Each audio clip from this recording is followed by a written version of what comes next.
Welcome back to the show, my friends. I am your host, Eric Salaji.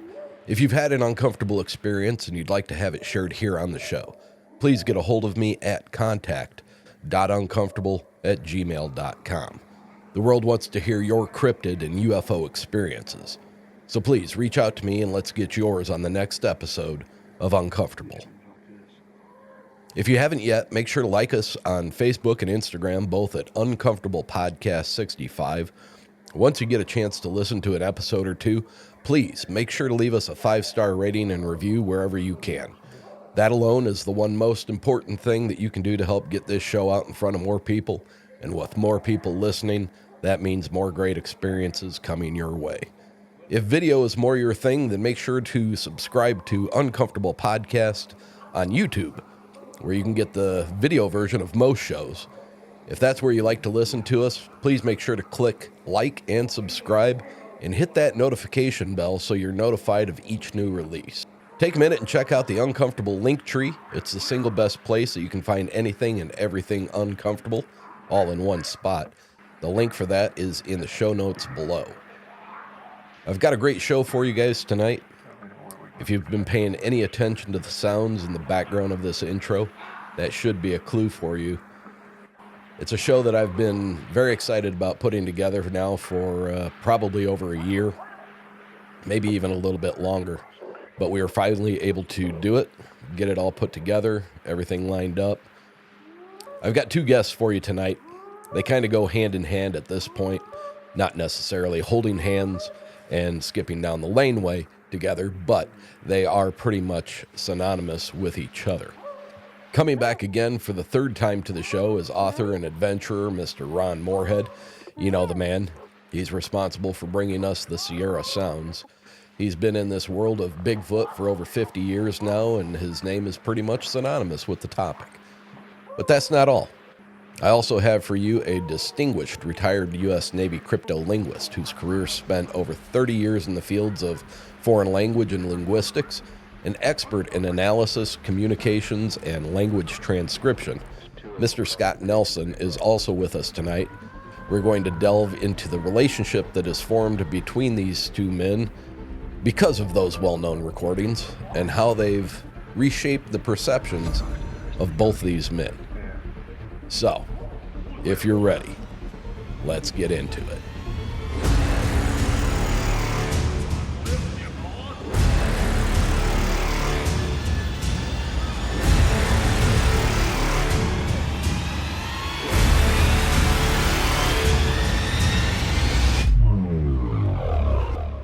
So, if you would, please give a warm, uncomfortable welcome to Mr. Ron Morehead and Mr. Scott Nelson. Thank you, gentlemen, welcome to Uncomfortable.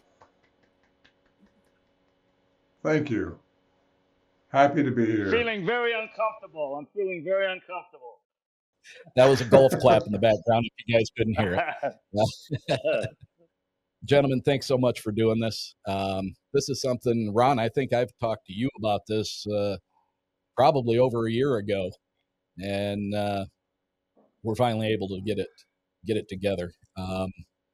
Sierrasounds. I mean, when I say it's synonymous with Bigfoot, that's not an exaggeration. It's about as well known as the Patterson-Gimlin film, depending on what area that you're trying to investigate, right? You know, the finding pictures and videos, or whether or not you're trying to come up with sounds. So, Ron, if you would quickly just go through, when it happened, how it happened, and then we'll get into Scott's end of the story as far as how he found the sounds, and we'll go from there.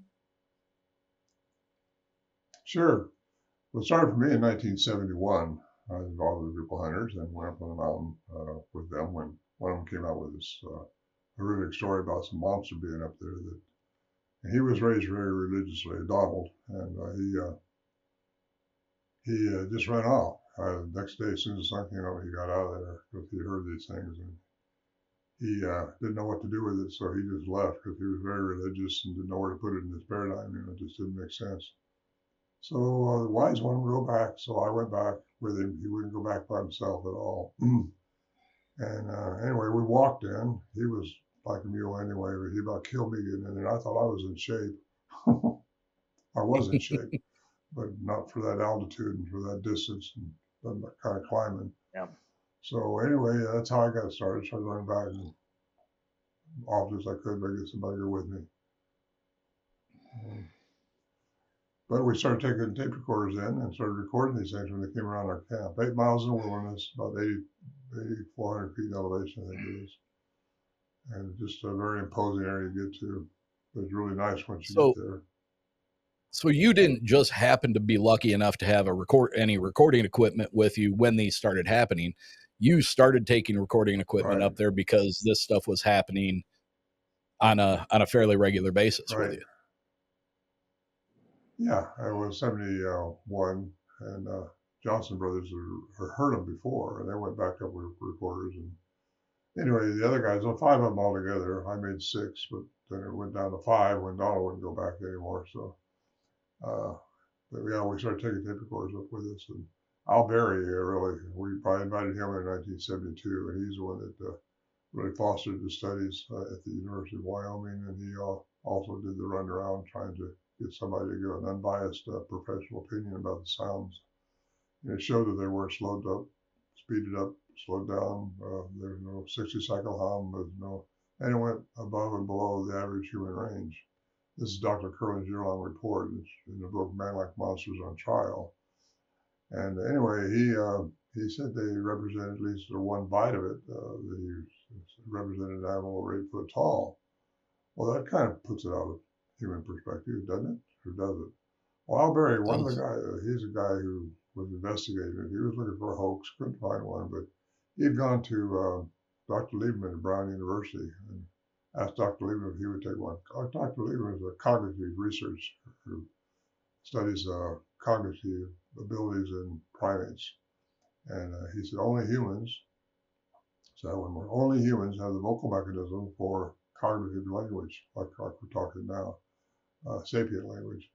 And that's where you can pronounce just about any word that you hear. That's what our brain does for us. And it wasn't until 2008, actually, when Scott Nelson, who's with us today too, he heard these sounds by accident when he's looking for something for his son, which he can talk about in a minute. But he thought he heard speech in it, and of course we knew they were talking to each other up there. But we thought that everything communicates. I mean, dolphins communicate, whales communicate, just everything. You see schools of fish running around all together, flocks of birds running around all together. How are they communicating? Well, they're not talking to each other. So how's that happening? Well, it's not with the same vocal mechanism that we have. We have something very unique as humans. Correct. So it's underestimated. I didn't know that when all this was going on. But anyway, Dr. Lieberman thought it was a former student trying to catch him in a trap or something, because he said he wouldn't study him. And so anyway, Al finally found Dr. Curlin at the University of Wyoming, taking one unbiasedly, so he would give his opinion if there was anything wrong with him. Al just wanted to know. He was an investigative reporter, had a master's degree in science, so he was a pretty smart guy. And him and I became friends after all this was over. Not over. Well, Al actually took an opportunity to go through all your guys' bags and stuff while you were out, didn't he? Trying to find some mode of how you were hoaxing it. Yeah, if it could. Yeah, he couldn't find anything because we're way back in the middle of nowhere anyway, and it's kind of be pretty difficult for anyone to get back there and pull this off without leaving some kind of sign besides their tracks. And that's all they left us with the prints, decomposed granite here and there. And so anyway, Al was stumped. He couldn't find a hoax anywhere. And everybody thought it was. I read the correspondence between Peter Byrne, Al Berry, and cryptolinguist back to the east here, Ivan Sanderson. And they all thought it was somebody pulling somebody's leg when Warren Johnson wrote the 23-page letter to Ivan Sanderson. And Ivan Sanderson thought, through the correspondence that I read, thought it was probably somebody's pulling somebody's leg. So he sent it to Peter Byrne, who was in Oregon at the time. And Peter said the same thing in a letter to Al Berry and said, if you guys want to go to talk to these guys, go ahead. It's in more in your area, because he was way up in Oregon. Al was in Redding, California. So he came down and talked to us, and We ended up taking him in 1972. So he started experiencing the same thing. And he got all wrapped up in it, but he couldn't figure out how anybody could be pulling that off. And he never could figure that out. He told me it would be a lot easier if somebody just confessed and make this thing a hoax or something so I can get out of here. He couldn't explain it the way it was, you know. Of course, we started experiencing some unusual phenomena too. And I write about that in my books. So that's what got me into quantum theory, because Al had a master's degree in classical science, which is Newtonian physics, 1687.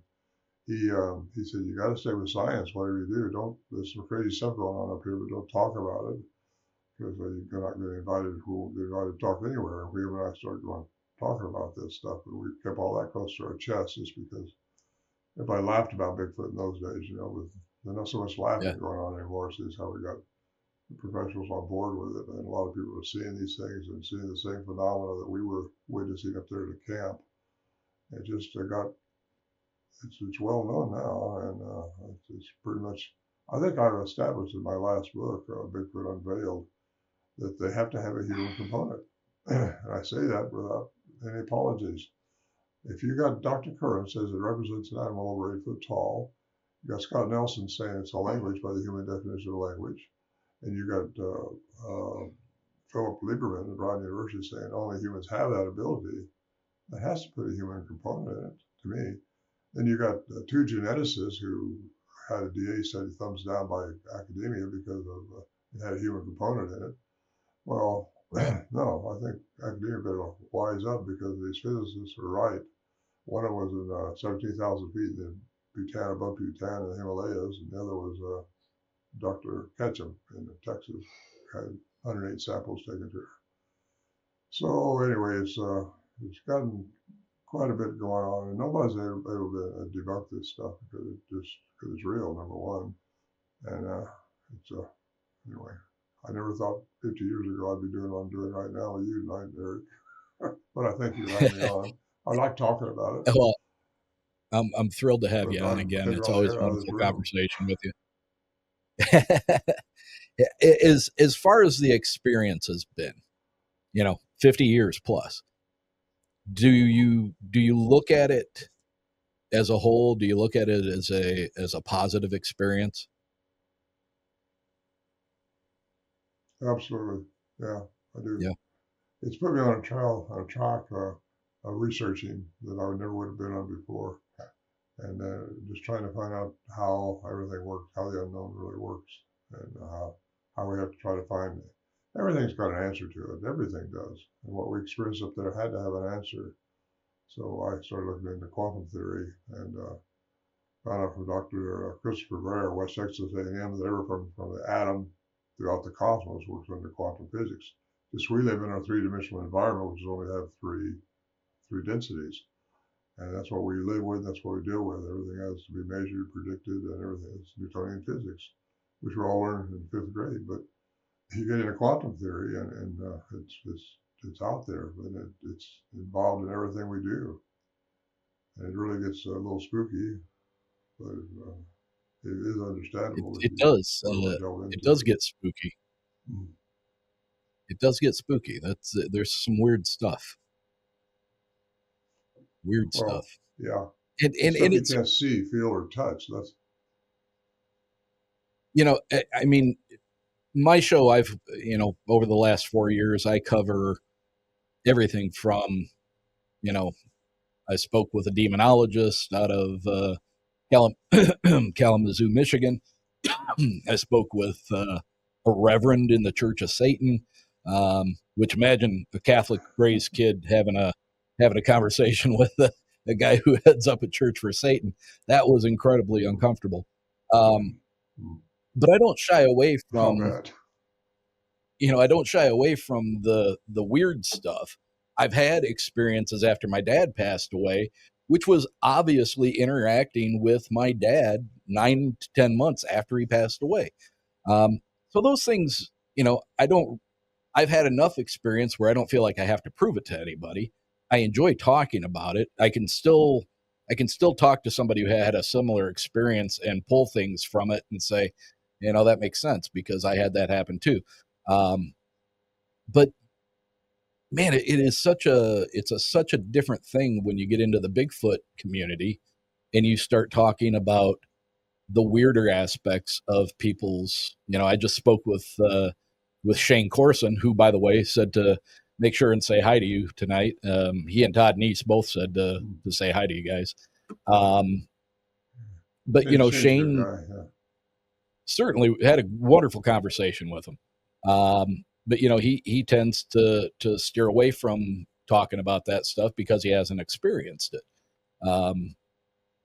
I experienced some weird stuff, and so I think it's natural for people to steer away from talking about it if they haven't experienced it. But yet at the same time, if you're throwing that out with all the bathwater, then are you actually taking a good hard look at everything?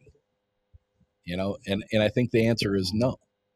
I think you have to take all that into consideration. Right. It's part of the puzzle. Well, they should, but I think they've built a paradigm around them and a box on the shoulders, and they can't sway away from that. If they'll lose their colleagues, they'll lose their funding, they'll lose a lot of respect in academia because that's what it all comes down to. If I can interject something there, Ron and I, if I can just say quickly, Ron and I, for the first 5 years of our collaboration, we had an agreement that we were not going to talk about the woo-woo, otherworldly stuff, because at that time, it was just speaking about the fact that they had a language was way beyond where a lot of people wanted to go. Yeah. So we had an agreement in all of our, for the first 5 years, all of our expeditions to the Sierra camp and the stuff that happened up there, and at all of our conferences where we spoke together, we said, no, we're not going to talk about this, right, Ron? No, not yet, no. But there came a time, Ron will remember, there came a time, I don't remember which conference it was, we looked at each other in the eye and said, we can't, to try to keep this to ourselves, to try to downplay this, it's starting to feel like we're lying. It's like a cover-up. So that's when there actually came a time in me and Ron's collaboration where we looked at each other in the eye and said, no, we can't, we have to tell the truth. So that's all we've done ever since. And I think that's admirable. I think, I've always told the truth at a point. Well, yeah, but half of it. Yeah. No, I know that, Ron. No, I've always told the truth. That's sometimes I just didn't put everything out there. Right. Correct. Really? And I think that's fair. Well, I try to be, because you can't hurt anybody but yourself if you try to kid somebody. True. Anyway. So, Ron, one more question before I get over to Scott. Had you had any, at the point that you had everything that you've released as far as the Sierra recordings go, had you had an eyes-on experience up until that point? Had you actually laid eyes on something in the woods, or did that happen after you had recorded? So you had a pretty good idea during our remark. You had a good idea what you were dealing with. And we thought, well, it had a big foot, we know that, and they were big, we know that, but what they were, we don't know to this day what they are. It might be a Bigfoot or a type of Bigfoot, but it might just be pure alien. We don't know, because it's so unique and so different than what most people hear a big yell or scream. They want to know if it's a Bigfoot or not. And it could be, but the only way you do that is get it evaluated by the sound technician, see where it falls on the graph. If it falls with some other type of animal, or if it's unique in its own right. But I saw what made the sound when they made that samurai cry. Behind Bill and I were up there. We went to the camp that night. I brought all supplies in, and I saw it run through the woods. And bright moonlit night. It just wasn't even dark yet. It was just dusk. And Yeah. there was two of them, I think, a male, adolescent, and a female down by the creek, down below Camp Scott, at that creek down there, and not our spring, which is right next to us, but and this big male made this big cry up behind me here and shot down through the trees, two way down there, which is a good 100 yards, and I saw it, and I mean it was so fast and smooth, and I couldn't. No human can run like that. It just looks so weird running down through there. Bipedal, definitely standing up. Can't tell you any details about it, but Such a common report. The movement of them is such a it's always static. They're either standing, rocking back and forth, or when they are moving at any pace, it's incredibly fast and like beyond organically fluid. yeah. Well, I would, good way to say it. It's what I saw, what I remember seeing, and it was just an interesting night.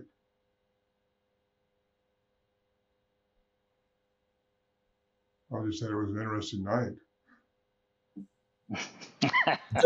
Does it annoy you with all of the attention that has been given to UFOs, UAPs, orbs, drones, everything that's in the sky?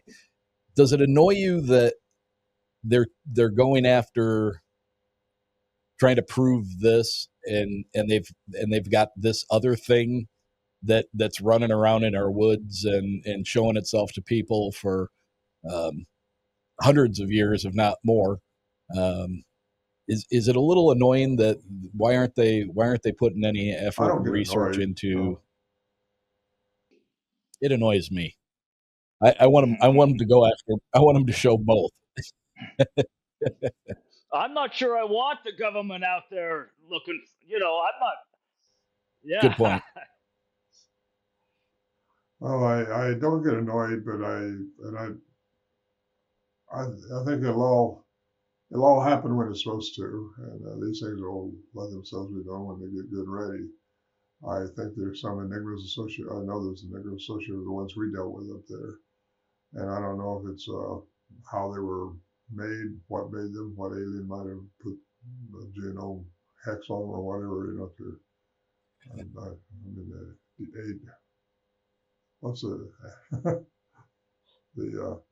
DNA?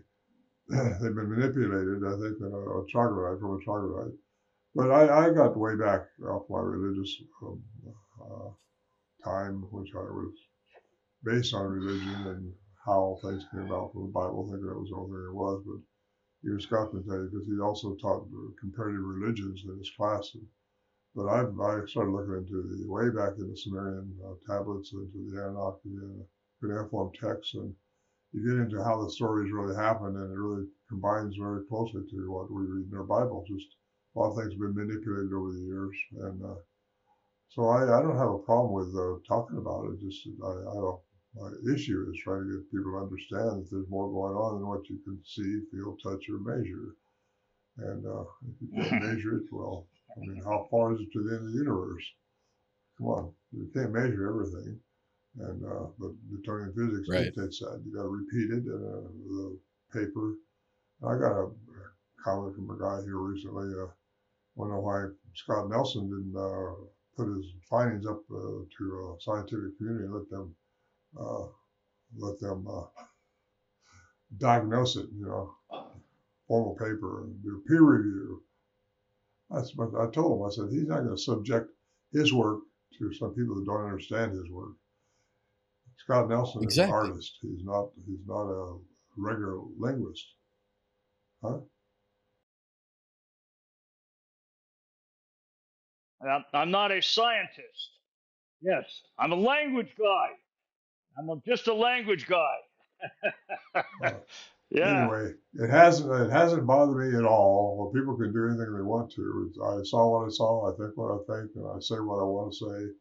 That's how I am in my 80s now. And You know, And we you know, appreciate even, that. I don't care, but it's the truth. It's the truth. Yeah. So Scott, let's move over to you now for a little bit. At some point, you come across these recordings.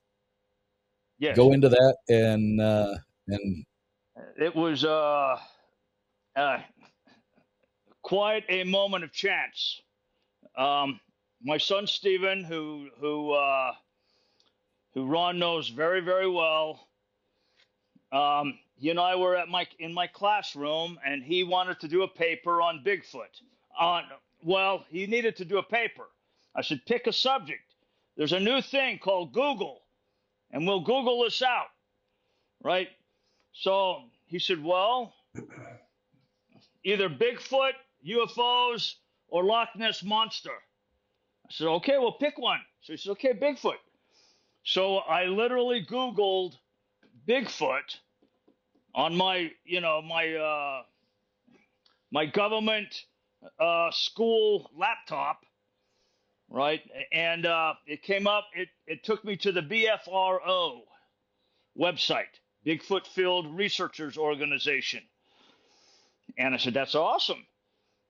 So we started reading these reports, and Stephen said, Dad, what do you think Bigfoot sounds like? And I had no clue because I was never a Bigfoot guy or a Bigfoot researcher. Grew up in the Rocky Mountains, so I heard a lot of stories, but I was never into it. So I did remember some 70s B grade Bigfoot movie. So I said, oh, well, Bigfoot sounds like this. Oh, whatever. And Stephen took one look at me and said, no, Dad, that's not what Bigfoot sounds like. So I said, well, let's Google it. So I Googled it, and I swear to God, that changed everything because it took me immediately to Ron's sounds on the BFRO.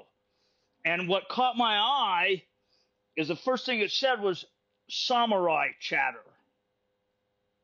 Now, to a language guy like me, chatter is not what squirrels do.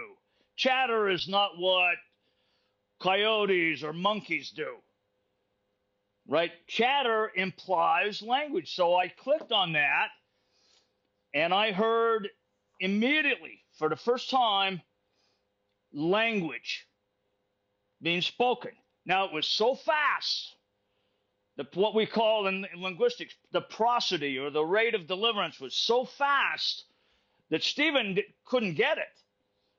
But I heard it because of I had already spent 20 years in the Navy speeding, listening to the human voice on tape and speeding it up and slowing it down in order to recover all of the phonemes and the sounds, get it down on paper.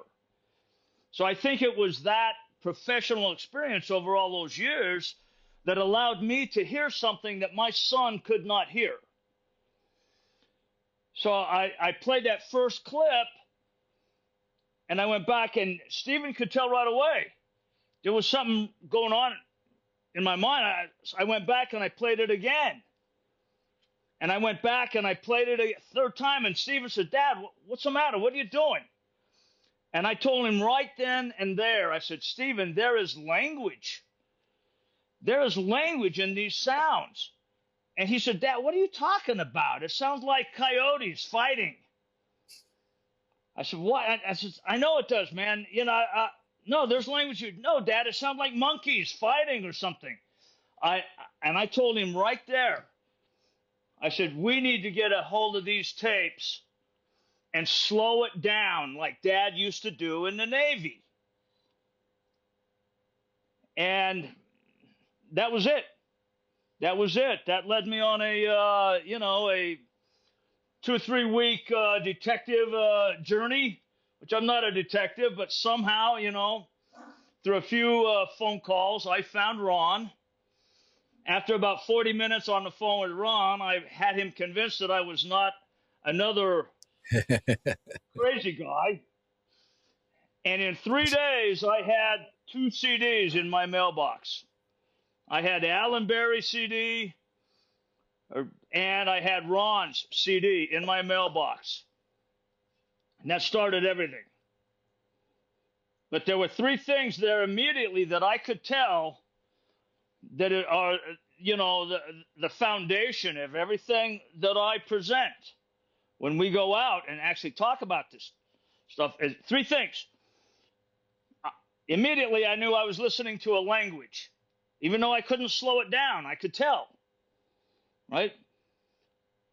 And immediately I could tell that it was not human. No way in hell was this human. How did I know? Nobody has listened, except maybe the guy who trained me in the U.S. Navy. Master Chief Ralph Blessing might have listened to more of the human voice on tape than myself over the years. So I knew this was not a human being. The way that we just, classify human beings. Right. I mean, we can certainly say they're human-like, but it was not us.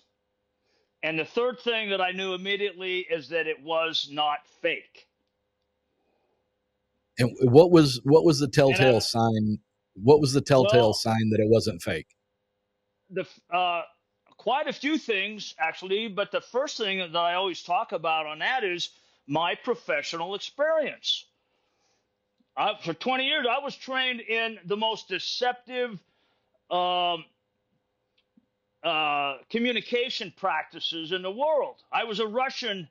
I worked the Russian problem. I was a Russian interpreter, Persian and Spanish. So, and the Russians, all those years, were the very best at their deceptive practices. And I could tell right then and there that, no, this could not have been faked. Now, there were a few other things that were embedded in the sounds themselves that I knew could not have been mass-produced or could not have been, faked by another human being or something like that, right? And this was before I knew. I had no idea about Dr. Kurland's report from 1974. 14 years before I even got involved. No, way more than that. No, I'm sorry, 1978 it was. His report was 1978. Right, Ron? Yeah. So that was many years. That was many years before I got involved. I was willing to go on record and swear that this could not be fake. This was before I knew that Dr. Kurland had already proven that. Dr. Kurland was a doctor of sound specialty. He was a sound specialist. I am not a sound specialist. I'm a language guy. There's a difference there, right? He can get on there and put all his equipment, and analyze it in that way. I don't have that ability or that capability, and I've never been interested in that. I'm just a language guy, and I could tell you immediately that it could not be faked. And then later on, over the years, I have come up with other reasons why I know it was not fake. How many hours do you think you've logged studying those sounds? Several thousand because my whole job for 20 years in the Navy was the collection. First we collect it, right? First we collect the communications. As we collect it, we tape it, right? Then that's only the beginning of all the work, because then the analysts like myself, we have to go back. We just have a raw tape. And in them days, they were reel to reel, right? And we have to go back and transcribe it. That's why I'm an expert in transcription, is because of all of the hours that I put in actually transcribing the human voice on tape. And so we transcribe it in those days, by speeding it up, slowing it down, getting all of the single sounds, what we call phonemes in the language, the single sounds. And we were taught to transcribe languages that we did not know. We had to be able to transcribe these and send them back, send a transcript back to NSA for the analysts over there to take a second look at. So we would spend, we would take something that might take 25 minutes, half an hour to record it. And then we would go back into the lab and we would spend 4 hours, 5 hours, 6 hours in transcribing this to get it perfect, with all of our transcriber notes and everything else, before we had what we called a final product that we would send back to NSA. So that's why I accrued so many hundreds and hundreds of hours with these on. This is what we call the cans. This is our tool of the trade, the cans. And when you're sitting there collecting or transcribing, we called it sitting the cans. What's that, Ron? Let me interrupt just a second. I had several people saying they knew what these things were saying, but Scott still don't know what they're saying, but he knows it's a language. But he was vetted through the Foreign Language Institute in Monterey, California. The Defense Language Institute. Yes, the Defense Language Institute. And I got a letter back from him, and he said he's more than qualified, especially if he's a two-time graduate from that school, and is more than qualified to transcribe an unknown language. So that was a big deal, and that really put him somewhere. I didn't even know guys like that existed. And even to this day, I don't know that he really exists. It might just be a... So Scott, in the process of speeding up, slowing down, isolating, were you able to come up with what would be the equivalent to vowels or consonants or? Yes, absolutely. You were. We have yes. I authored an SOP. Okay, it's not a scientific paper. It's a language standards of procedure based on military transcription standards of procedure. I call it the SPA, or the Sasquatch Phonetic Alphabet, in which I detailed every sound that I could detect and created a letter, if you will, that represents that specific sound. And they have over 40 consonant sounds and about 9 or 10 different vowel sounds. I just had this hit my brain here, so I gotta get it out, or I'm gonna forget. Sure. So if you have that broke down to the consonants and the vowels, if you were to take those and what Ron and Al recorded and put that into AI, an AI generator. If you were listen though. Go ahead. I know where you're going. Me and Ron's already have been over this, but go ahead. Have you already talked about this? Yes. Did you do it? We actually had an argument over it, kind of, because Ron's like, "Why not, Scott?" And I'm like, "No, Ron, you can't do that because." Go ahead, Ron. You give your side, and I'll tell you. AI can only deal with, like I said, to somebody who was AI knows all the languages that exist right now, but Bigfoot isn't one of them.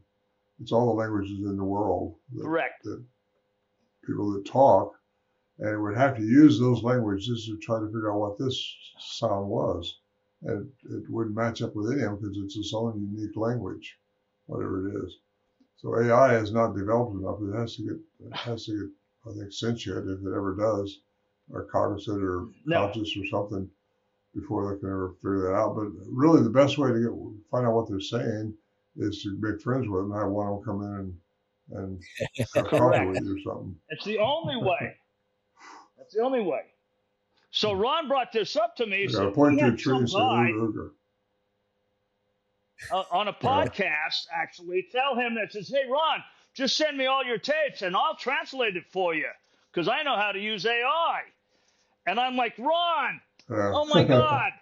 No, I said, no. And I said, so we went over this for a few days. I said, look, AI can only give you it can only search known languages and give you bits and pieces of what might be in a certain language. It cannot go into a completely unknown language. Well, And and I that's what guess I that's told. And this is what I actually have this because I wrote this down because I said, Ron, this is what will happen. And sure enough, I went on the internet that very day and I found another podcaster. But she called herself the Hot Mess Mama.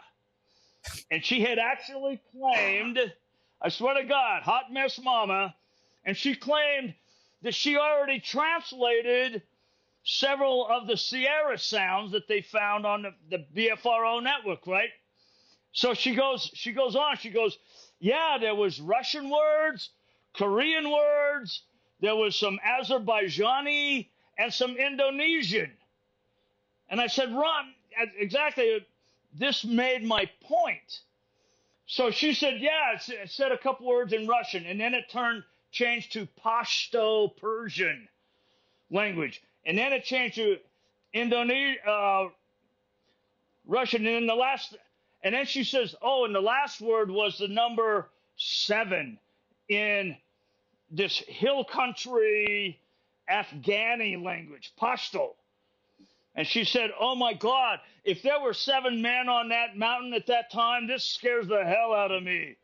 And I'm going, Ron, see, this is how ridiculous the whole idea is, that you can take a completely unknown language and just plug it into AI and it will just tell you, it will just translate it all. No. Well, see, it and that's cannot be and done. that's and that the idea behind that thought was I understand what you're saying and I agree with it 100% that it would not be able to make sense out of a language that's not known.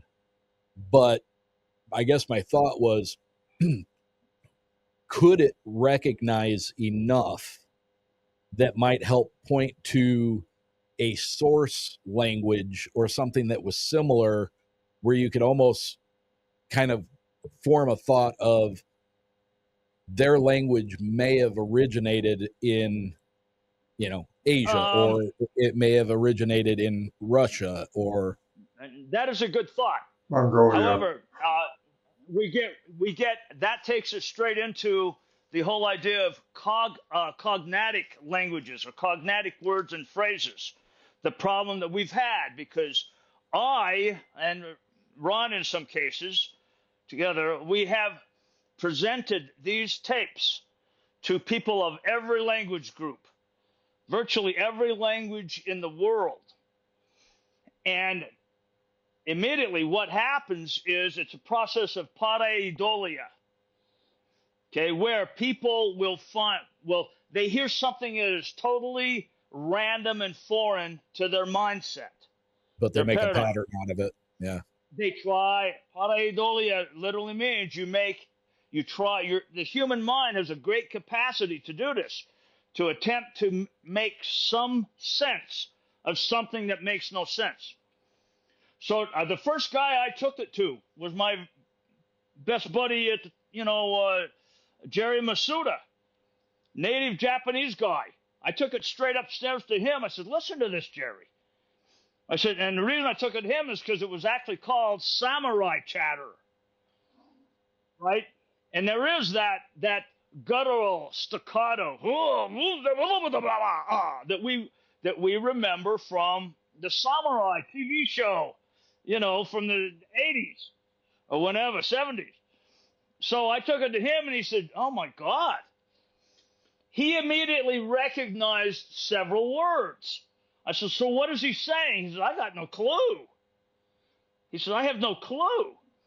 But that was the first taste that I have had of what was going to happen, in that every person we played these sounds for recognizes some words, including English speakers. If I played it for you now, you would be going, oh my God. Yeah. He said it's time for breakfast. Or, oh my God. He said, hey, where's my beer, woman? Or, you know, we would say, I'm teasing now, but so I played it for Cherokees. I played it for Cheyenne. I played it for Ute Indians, Shoshone. I played it for my Chinese students, Persian people, Pashto. I played it for everyone. And inevitably, every single one of them comes up and says, oh my God, I hear my language. So now I know that was a long answer to a short question. Is No. could you find a root source of a language? Is not with AI. Okay. We would have to do like Ron says, and I've told him, you know, Ron's mantra, constant from the first time I met him, is Scott, they were trying to talk to us. I want to know what they're saying. And I said, Ron, you know, and I felt bad about it all these years. And Ron, we're not going to know what they were saying until we can sit down with them the way we did with Amazonian tribes to recover their language. You cannot understand or actually translate a language without the confirmation of the speaker. It's impossible to do it.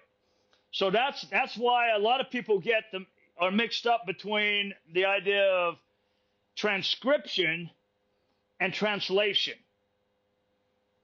So what I do is transcribe it, get it all on paper so that we can prove that indeed it is a language by the human definition of language. But to translate it, you know, we're going way off the cognitive loop there. Okay. So with what you've come up with, has there ever been a time in your head, maybe you never spoke it out loud, maybe you never told Ron about it, maybe you never told anybody else about it, has there been a time where in your brain you fashioned what you believe is being said? Yes. Would you share it? It's all over. It's all over. Because here's one of the things that the Navy, at least, and the Navy and the Marine Corps, what we were taught. In fact, that guy I mentioned before, Master Chief Ralph Blessing, was part of his curriculum. That when you're sitting the cans and you're collecting this stuff, right? We're not just listening to the words. We're listening to the emphasis. We're listening to the emotions. We're listening to the inflections. Because, again, in all languages, an inflection can be either a statement or a question. You have to know, was it a statement or was it a question? So we were taught to listen to all of those things. So yes, even when I present, you know, the tapes at conferences, there's places where I go, I think they get into an argument. And I That's what it believe that sounds like. they were getting into an argument as to how are we going to go down and get that stew. You know? And there are things that we can say. Now, however, you cannot come out and definitively say, here is the translation of what they were doing. Now, Ron and I we've been inundated over the years with, you know, people contacting us or telling us at conferences, I know exactly what they were saying because it's in my grandfather's Cherokee language. They were saying, ooh, ooh, ah, ooh, ooh, ah, whatever. You know, and this is what they're saying, but no.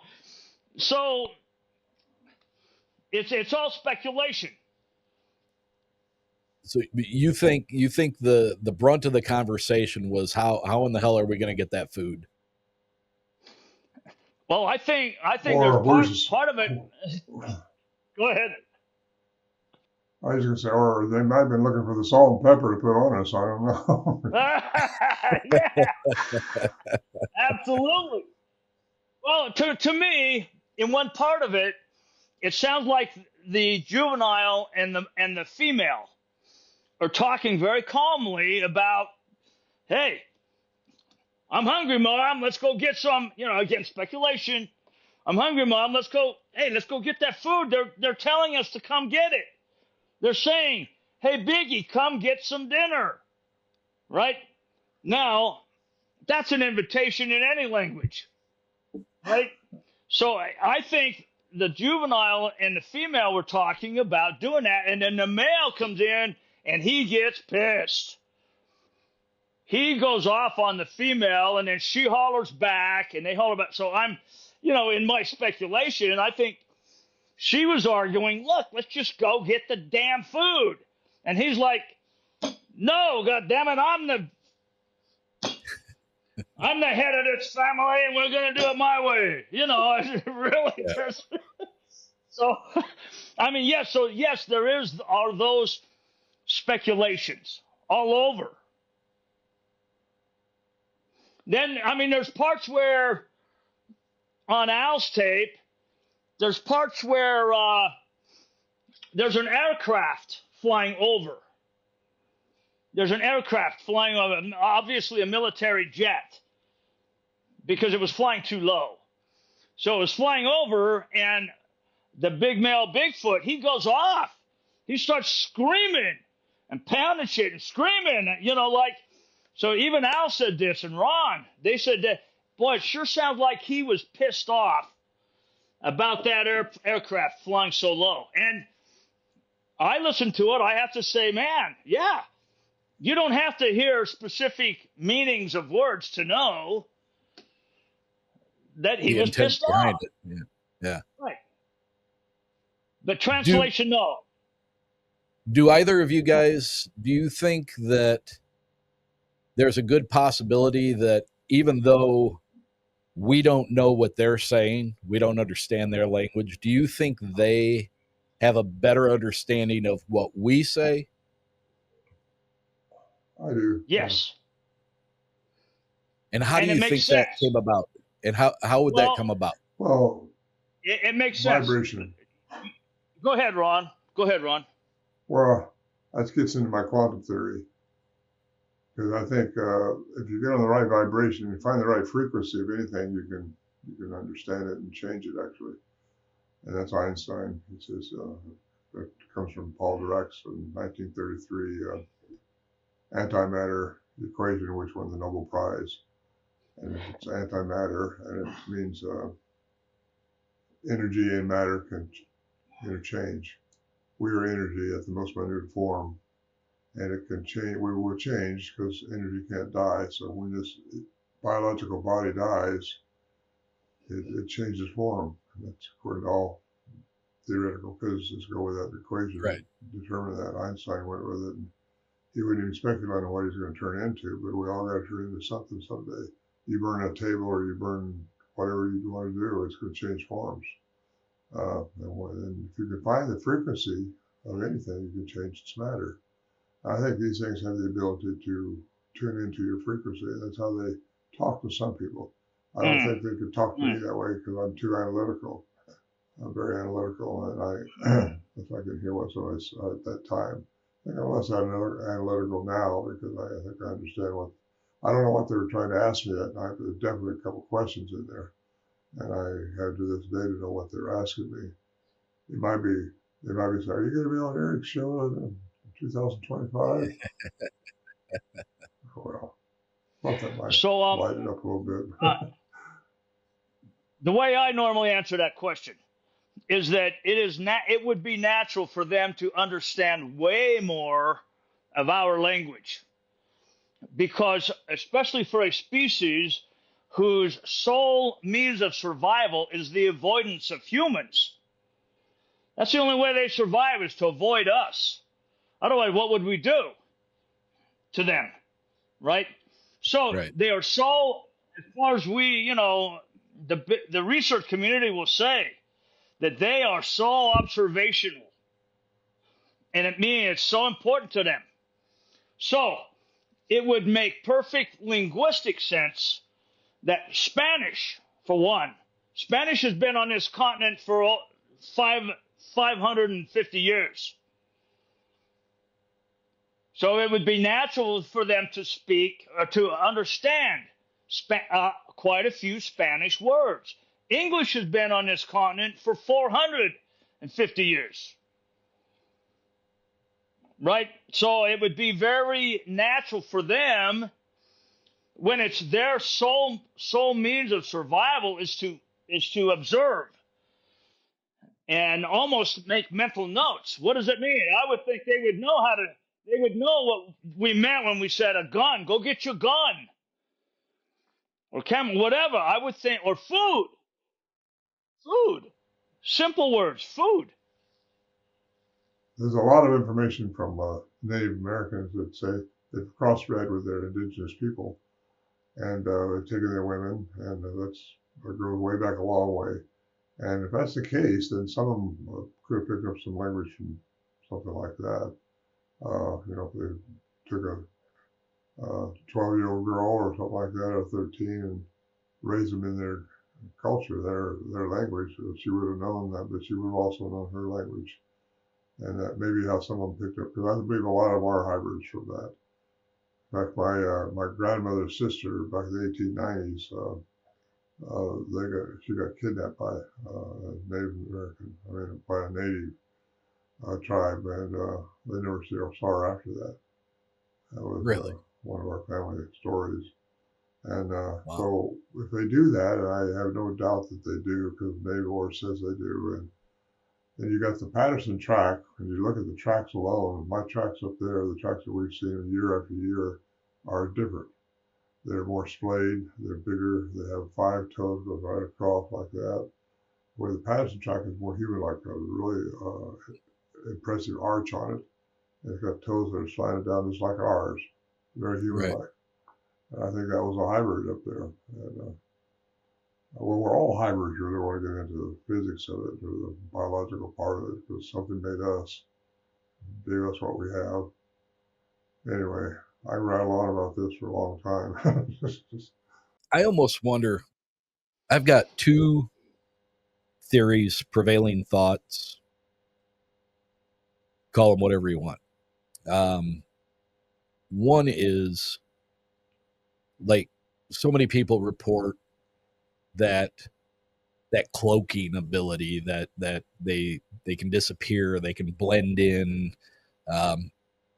and I think we probably touched on this back when we were talking about your book, Ron. Like, if these creatures, if their vocal mechanism is that powerful, that they can reach higher than the human level and lower than the human level as far as going into the infrasonic area.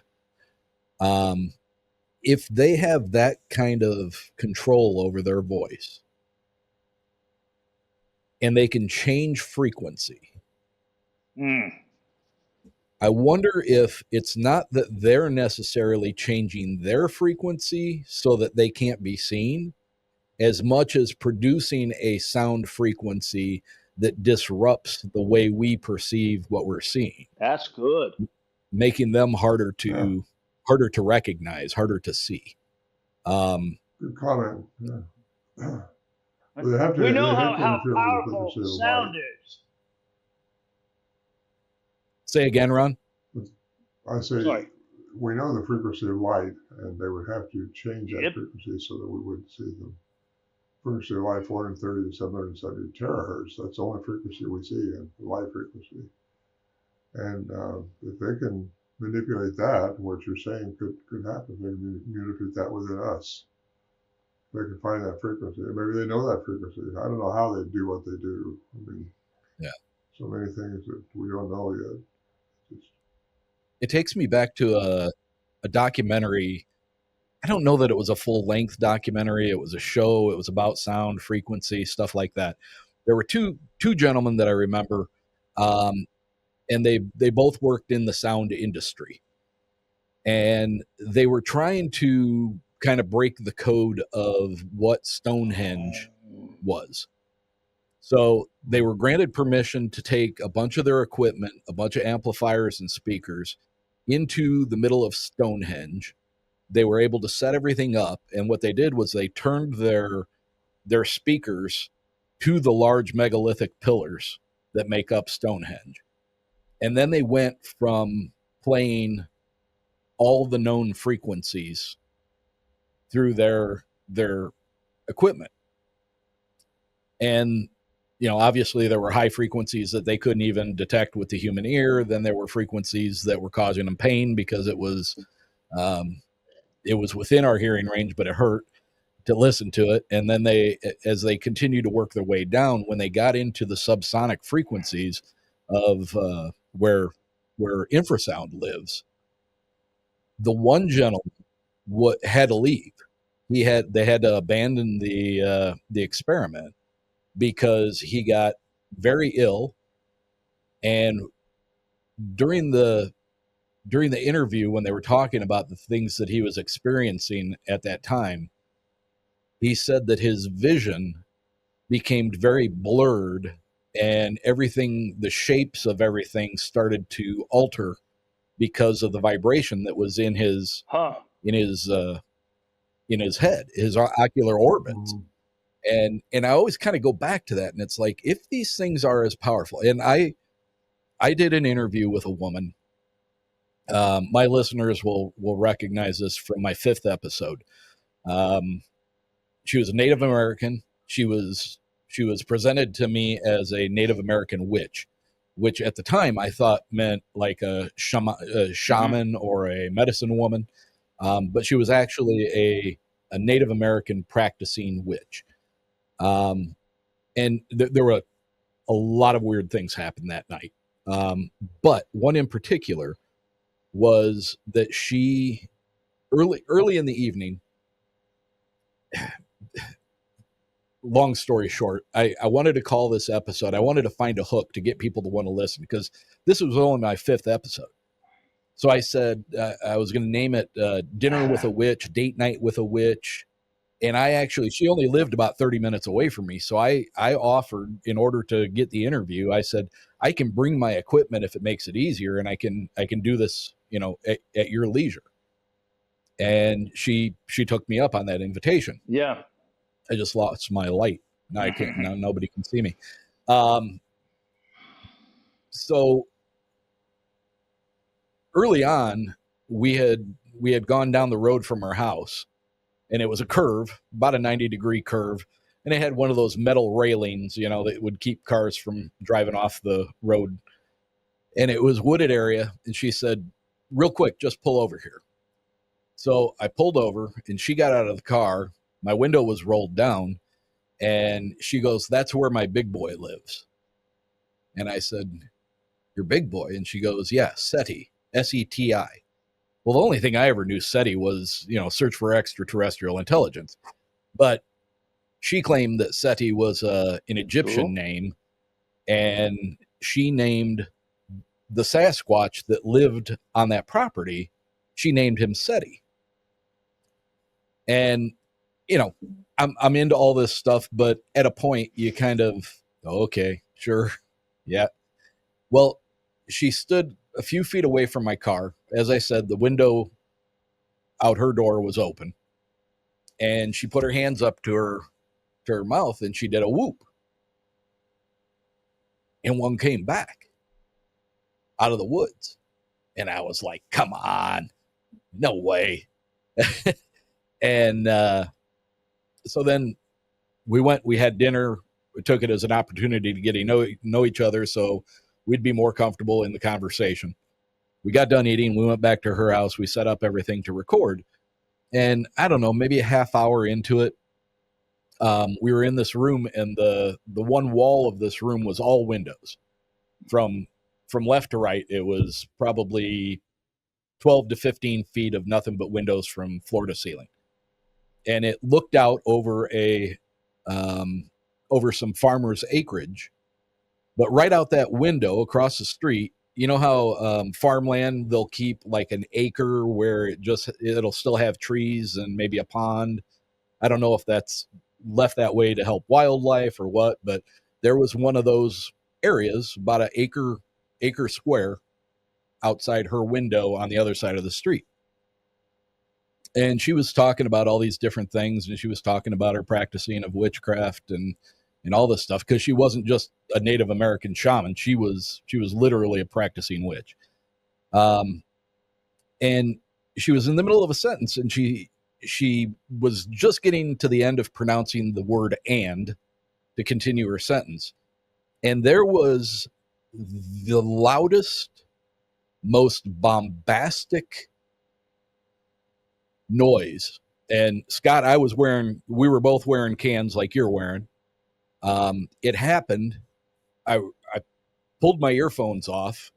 She turned around and looked at the window. I was looking at the window. And then she looked back at me, kind of with a smile on her face. And I said, "What the hell was that?" And I immediately got chills. And when I tell you I had goosebumps, it was on the knuckles of my fingers. It was on my torso. It was on my back. It was everywhere down to my toes. And she said, "Did you hear that?" And I was like, "Hell yes, I heard that." What was that? It was so loud.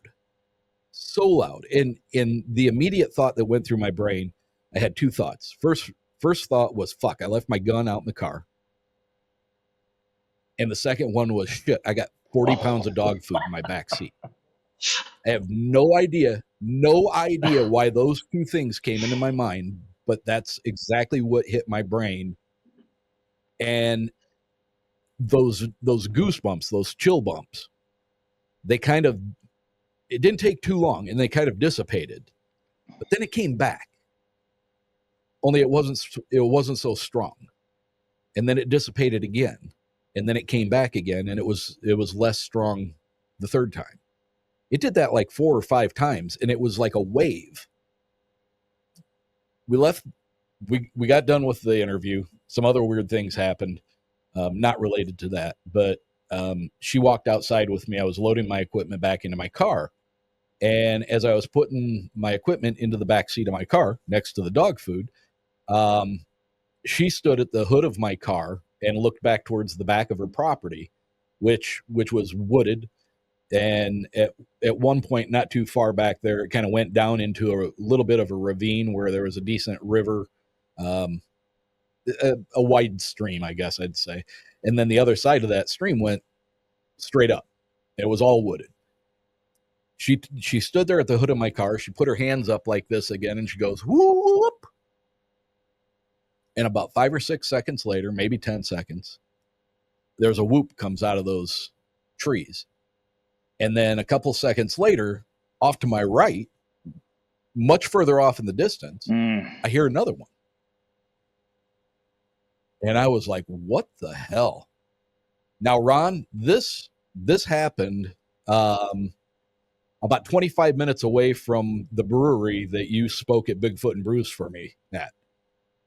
It was that close to where we were at. And I got in the car. The road was very S-curves, a lot of S-curves, and it was dark. I would not turn my bright lights on because going through each of those curves, my headlights would go into the woods. And I didn't want to see a set of eyes staring out at me.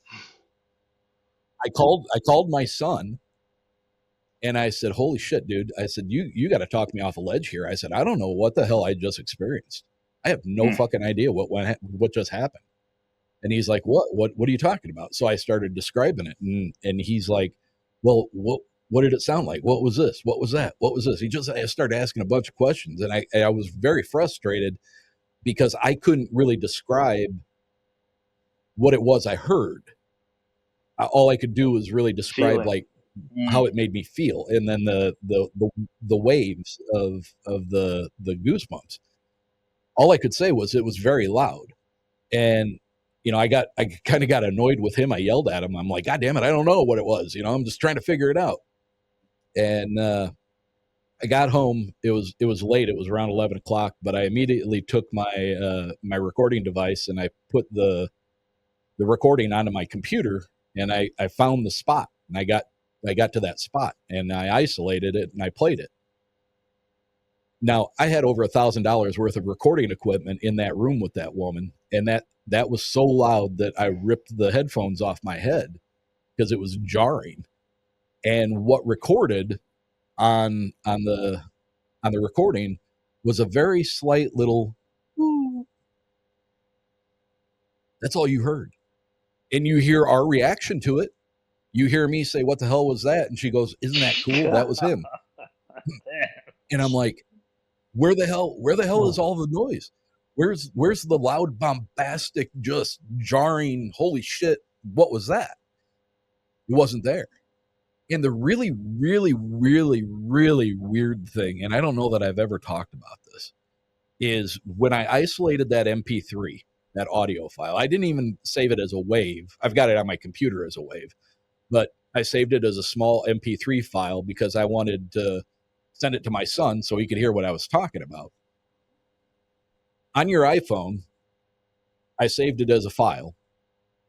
And if I were to hit play on it and hold it like this, you can barely hear it's there. If you didn't know it was there, you would probably miss it. But if you took this phone and you took it 10 feet away from me and listened to it to yourself, I would be able to hear it better than holding it up to my ear. And that doesn't make any sense to me at all. And the reason I found that out is is there any chance your recorder could have a limiting factor on it that would have taken it down like that? Where if it gets so loud it drops it. Good way to check that out. Or what you really experienced was the wave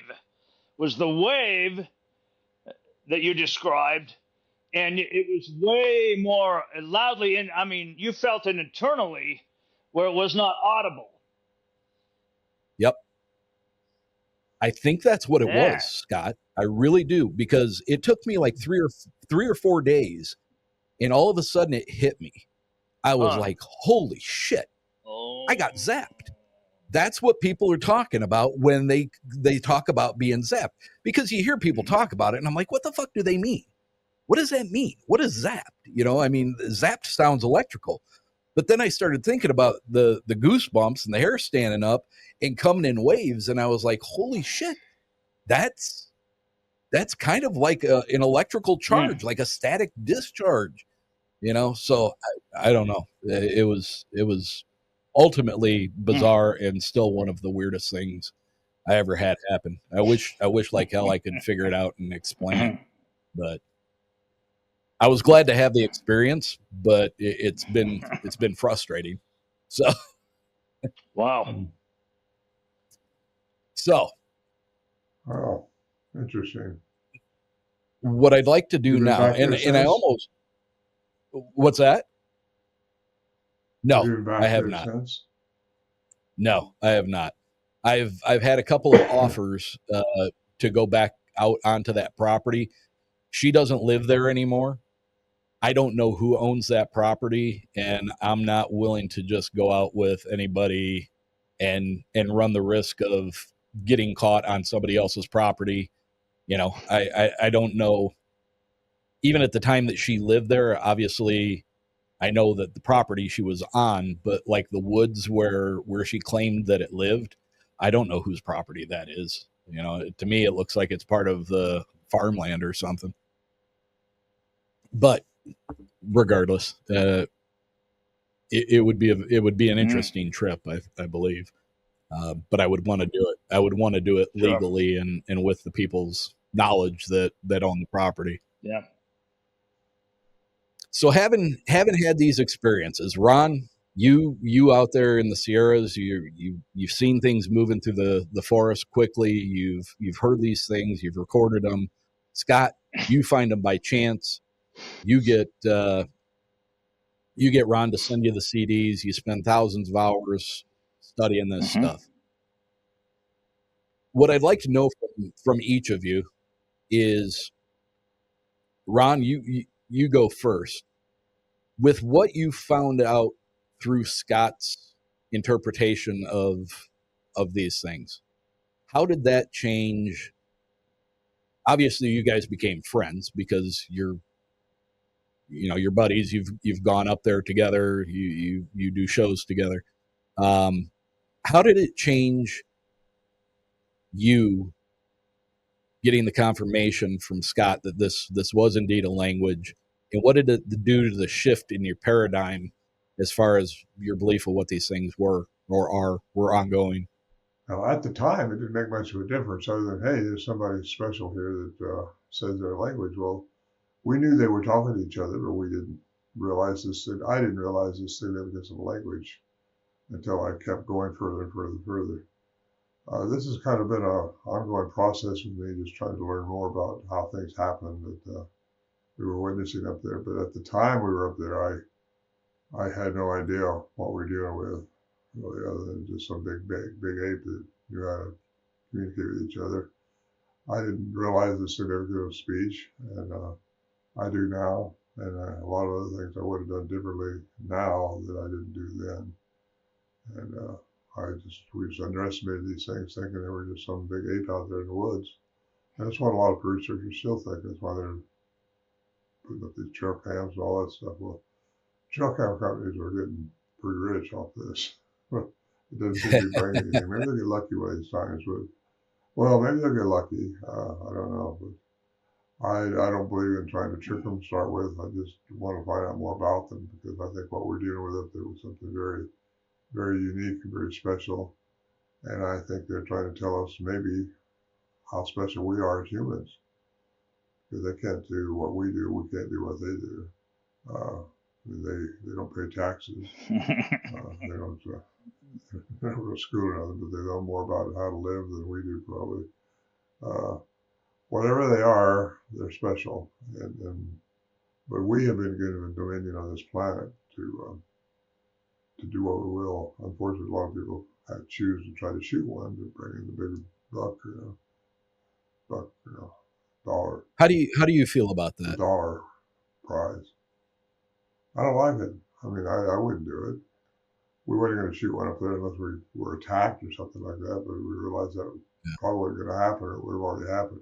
They could throw a rock and knock us right off one of those benches, logs that we set on up there. No, I think that's, I think, well, if you want to listen to Justin Jamea, I think it's his name, in California, just north of where our camp was, well, several miles north of it. He claimed he shot one, and his interview, you can listen to his interview. Tendency is to believe him, but he never found the body. They never could find the body. And I think when there are three-dimensional density, like we are right now, they have to respond and live by our three-dimensional rules. That means they can be shot. They do eat, they poop, they procreate. They do everything that we do when they're in our world. But can they get out of it through frequency? That's my question. Can they get out of it some other way? Personally, I think some of them can. I don't think they're all the same at all. Like I say, the Patterson Bigfoot, I think, was a remnant of some of the crossbred indigenous people more than once. And a lot of them are that way. And I think a lot of them maybe don't even talk anymore. Maybe they just scream and yell for their kids. I don't know. But I don't know if you get too close over to a female with a child, they probably will throw a rock at you, but they don't hit you. They just want you to go a different way. They don't want to interfere with us. We are here for one reason, the experience. We're here to experience things and respond to the experience with, I gotta say it, not even saying it. We gotta learn how to respond to our experiences with love and compassion, not as a victim or not with anger. Once you learn those rules, our vibration can go higher and we can advance to what we're supposed to be like. I write about the manifestation code in my last book, Tesla 369. And I think we got to go through that to get to where we're supposed to go with humans. I believe the Anunnaki, way back into cuneiform text, they took the troglodytes and manipulated the DNA and made Bigfoot. They made all kinds of things, including us. And anyway, we are very special in that they made us in the image of a very high frequency being. I get off on this, and I don't want people to feel like I'm religious or trying to start a cult or something, but it's very, very, very, very interesting to me. And I love talking about it like we're doing now, but I've talked to church people, people religiously, and there's a lot of them back in the Bible Belt where I live now in North Carolina. They just sort of cross their arms and nope, there ain't nothing going on but Jesus Christ. You're going to go to hell if you don't believe that. All that stuff. I mean, I was raised in that. I know where they're going through, so I don't even talk to them anymore. They don't have the want to ask me a question. If they ask me a question, I'll answer them the best I can, but I'm not going to force anything on anybody because it's the way I believe. And some people don't believe it. That's okay. Everybody has a choice. That's what we have as a free human being, choices. You choose to go that way or that way. And that's where I would get into the coherence of your pineal gland into your heart and brain has to be coherent. It all has to be balanced. That's what the chakras are all about. If you don't balance those things, you'll never listen to what your heart says because that's the connection we have with the universe, the source of everything. And but it has to, our brain, all this thing on our shoulders here has been conditioned over time. Been conditioned of, well, we know that language, we know this, we don't know that, we don't want to believe in that, we believe in that. And first thing you know, you've created yourself a paradigm which you will back out of, like a lot of academia have already. And I know something that will. You could have a Bigfoot go up, walk, and pat him on the back, and start talking to him. They wouldn't believe anything. They just wouldn't. They've created their whole box, up here. And it's that way or there's no way. But if they don't learn how to, for a lot of people, step out of that, and for a lot of people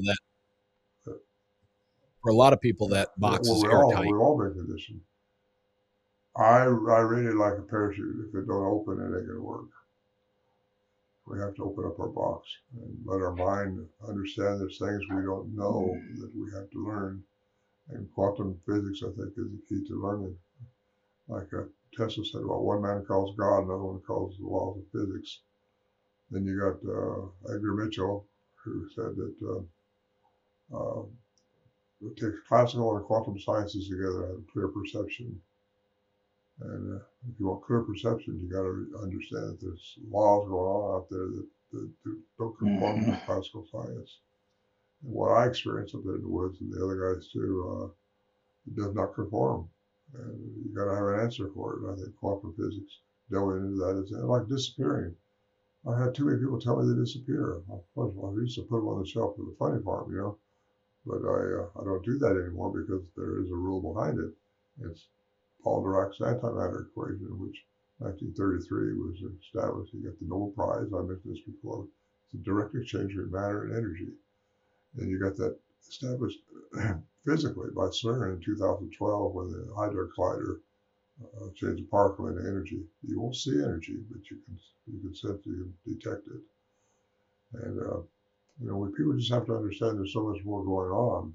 Our eyes only see within certain frequencies. Sound is only certain frequencies. A bear can smell through a can of beans or peaches, and that's been established. And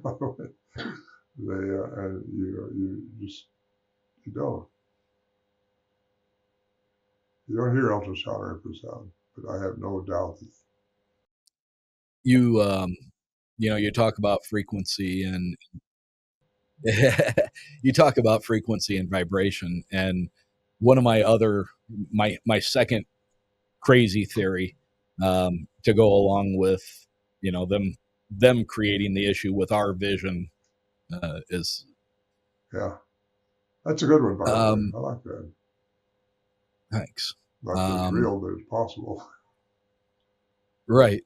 But the other thing is, I kind of wonder if we've got it backwards. I wonder if we are, like you go to the Anunnaki and I think there's enough texts that indicate there is something that another culture came here and something obviously manipulated us to be us. Yeah. Because when you take every creature on this earth, everything from a little beetle all the way up to a giraffe or an elephant and everything in between, and you put us there, we are the one thing that does not look like it belongs here. Yep. You've got hair covered, you've got scale covered, you've got claws, you've got nails, you've got teeth, but when you look at us compared to anything else, we don't line up. And I understand the thought process behind we were created in God's image. But it makes me wonder, so often you talk to people, I talk to people, hear experiences, and people seem to think they get the impression that these things aren't very happy about us. They're not particularly interested in interacting with us in a, hey, it's me, how you doing, kind of thing. So I almost wonder if they are the original us, and they were kept as a control, whether it be by alien intervention, whether it be divine intervention. I almost wonder if, are they the original us, and there's a bit of a detest by them towards us, and they don't, they were made first. Because so often I get, I make the big mistake of I watch a lot of news. I pay attention to a lot of things that are going on in the world, and yeah, we got iPhones. We're the smartest we have ever been right now because we have every answer at the end of a Google search that we could ask for. Right now we have AI and we have all these things, and most people would look at that as an evolution. We're becoming more, our technology is advanced. But when you look back at ancient ruins that we can't figure out how they were manufactured, we can't tell how those stones were fit together to the preciseness where you can't even fit a human hair behind it.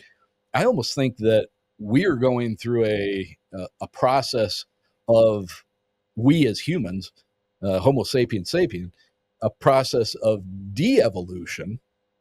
And I think in our original state, maybe we had the abilities that Bigfoot, Sasquatch, maybe that was really us. Eric, we do. It was. I mean, something messed with our telomeres, and that's cut our life expectancy short. Our DNA has been manipulated because if we kept going and lived 1,000 years, we know we really progressed a lot more. These things, I think, were made by the Anunnaki, and we were made by the Anunnaki sometime later, eons later. I mean, this has been going on for hundreds of thousands of years on this planet. But so many, many, many aliens have been here. You don't know which one did what to what. There's a whole hybridization program going on, still going on. We are hybrids. We really want to get into it. But even the Bible said, let us make man in our image. Well, there's not a word, there's not a singular. If you get into the cuneiform text, Elohim, which is the word for God, is never mentioned in the singular fashion. It's always in the plural. And it's been the Romans and different interpretations that have brought it down into something that they think our brain can handle. Here's a God up here, somebody in the sky who watches everything everybody does in here, and he wants you to do these 10 wonderful things. If you don't do all those things, you got a very special place that's hot, and you're going to burn, you're going to suffer, you're going to horrible place forever and ever and ever. But he loves you. Well, And The name God, that's George the Carlin. name God was mentioned one time in the singular in the Bible. And it was when Jesus is on the cross, he goes, Eloi, Eloi. This is Eloi, this is the singular for Elohim. Elohim is the plural, and you're right, almost everywhere else. It's always plural. But when he was on the cross, he spoke. He said, Eloi, Eloi, lama sabachthani, which means, my God, why have you forsaken me? So it is one time, and you're right. Most everywhere else, it's always plural. But that one time, he used that, at least in the Hebrew of that time. That's really good, Scott. The only time that I know of that it was used singularly. Can you imagine? I spent. That's the biggest thing I remember about our trips up. The biggest thing I remember about our trips up to the camp is you got into that stuff. How Christ picked out the different apostles, and it just. Boy, those trips up there were so. You get all the way back in the Constantine. Yeah. Oh boy, fun! Scott knows a lot about that stuff, and you don't know it till you get up there with 101. And I just kept going with that because it fits with everything that I've learned as a Christian and biblical over here. Except I was always taught, there's God up there. You better watch out what you do. You're going to get sent to hell. Well, no, that ain't how it works. We are made in the image of very, very special, high potential being. And I think we're special in that regard. And I want to tell people that because I think we have some special times right now when they need to know who they are and what they're all about. So there. Offering. What I said earlier about growing up Catholic, I believe in God, I believe in Christ. I'm not sure exactly what that is, right? They could be alien, they could be exactly what we've been told. I don't think so. I think it's something more mysterious and more wonderful than what anybody could write down in a book. But it is so strange that, even at 59 years old, and I'm not a practicing Catholic anymore. My religious, my belief, my faith has become a much more personal thing for me than having a need to go into under a roof and profess it with other people. But man, when you're faced with making a decision, and it might be a little bit wrong, or like that Catholic upbringing, boom, it comes right back really quick, and it's like, man, if I do this, I'm going to hell. I know it, and my 59-year-old brain says, no, I don't think it's that. I don't think it works that way. But that kid in me still, it pops back up, and I'm like, oh shit, better not.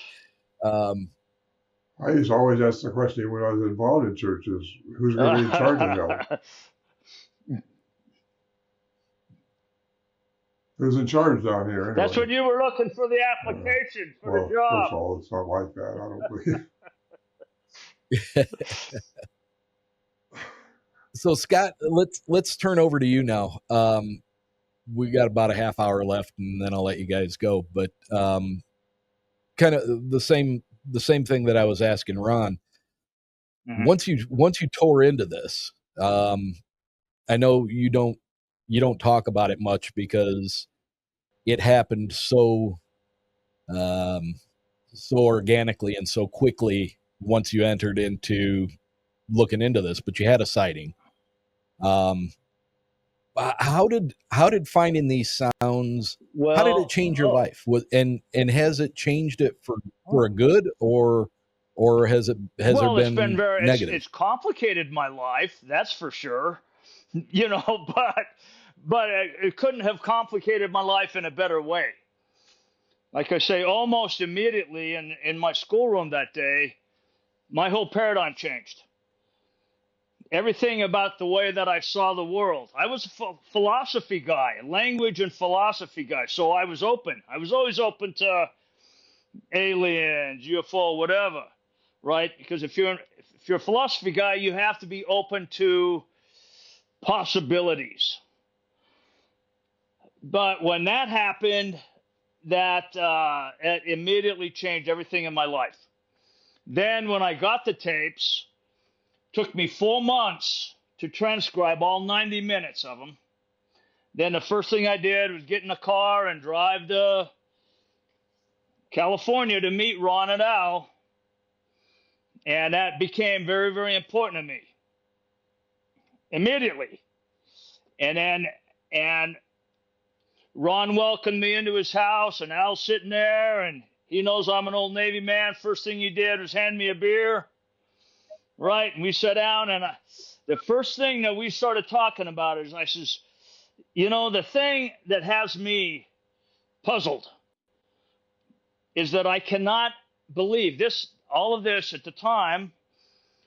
I'm talking to them, you know, this happened 35 years ago. I cannot believe that I'm the first guy that realized that these creatures were talking to each other.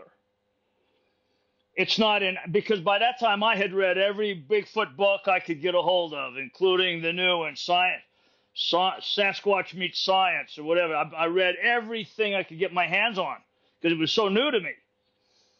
But I said that to Ron and Al. I can't believe nobody else has figured this out, that they have a language and they're talking to each other. And Al and Ron, I swear, looked at each other and looked back at me. And Ron said, we always knew. We always knew that they were speaking a language to each other and that they were trying to speak to us as well. So that was a very enlightening moment for me. But I would say virtually every time we went up on that mountain, 10 expeditions, 5 of them with my son, and one of them, my daughter, also accompanied us. And every time we went up there, it had a life-changing moment. Not because we were always surrounded by weird things, or many times they weren't even there. But just being up there with Ron and in our philosophical conversations, we became, when you take any 2 guys or any group of men who endure the difficulties, any kind of difficulty like that, you become bonded. Without a doubt, you become bonded. And then the thing, you're up there for a week, and we got nothing to talk about other than philosophy and religion and science and the possibilities of all of this. You know, I don't think there was a single time I came down off that mountain where I did not feel transformed in some way. And then we find out, one of the first couple times up there, that our birthdays are 2 days apart. And a few years, right? But not many. But his birthday is 2 days after my birthday in June. So, and we've started to realize, oh my God, that's why we are so alike. Wait a minute. June 11th. Wait a minute. June what? And June 13th. You gotta be I'm kidding June me, 12th. man. What? Wait. June 11th? Swear to June God. 12th? June 13th? June 12th. What? That's see that's what I'm talking about, blowing your mind with these little. And then President Trump's June 14th, I think. That is so weird, man. It's all of these, little synchronicities that cannot be explained. To me, there's a reason that we are brought here, that just even the 3 of us, that we are brought here at this time and place. And maybe that it took us 4 times. There's a reason you took Steven up there so he could. I swear to God, man. It's too weird. That is weird. Very weird. What were you going to say, Ron? Oh. So, anyway, what I would, yeah, it's changed my life very, very, very strongly, and also the life of my son, Stephen. It has changed a lot for both of us. Stephen is now doing presentations up in Telluride, Colorado. Oh yeah, yeah. Is he? So fantastic. You cannot go through this without it. Stephen, I cut my Achilles. I was trying to dig a hole up there one time with this little military shovel that collapsed on me, and I went down on my Achilles heel and cut my heel. I couldn't walk. I mean, I really could not walk on that leg. Ugh. And Stephen carried my pack down. I had a stick, and we worked the rest of the day. We worked our way down that mountain.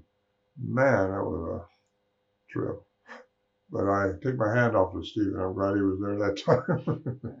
Stephen, I think if I had a message to give out, I would say just everybody respect what we got on this planet. Don't be messing up. Got to stop the warring.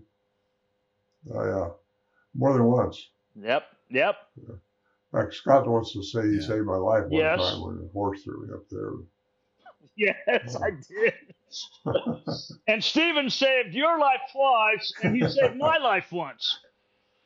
That last time, he got both of us down off that mountain.